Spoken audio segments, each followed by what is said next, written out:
All right, here's the controller. There's power goes in here, you see your controller there, variable speed.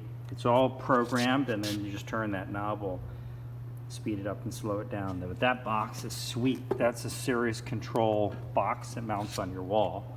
And then this wire here, this hooks into your 220. So this goes to your ground and then hot and hot. So both of these hook into your two legs of your 220. This goes to your ground, and that's the main power for the unit. Inside here is the variable frequency drive that does all the magic.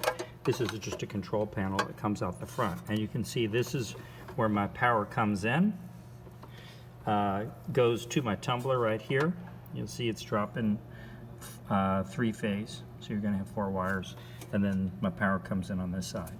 So really sweet looking unit here. And we'll take some photos, but I think this is going to be a real game changer for people who are doing serious tumbling, including ourselves.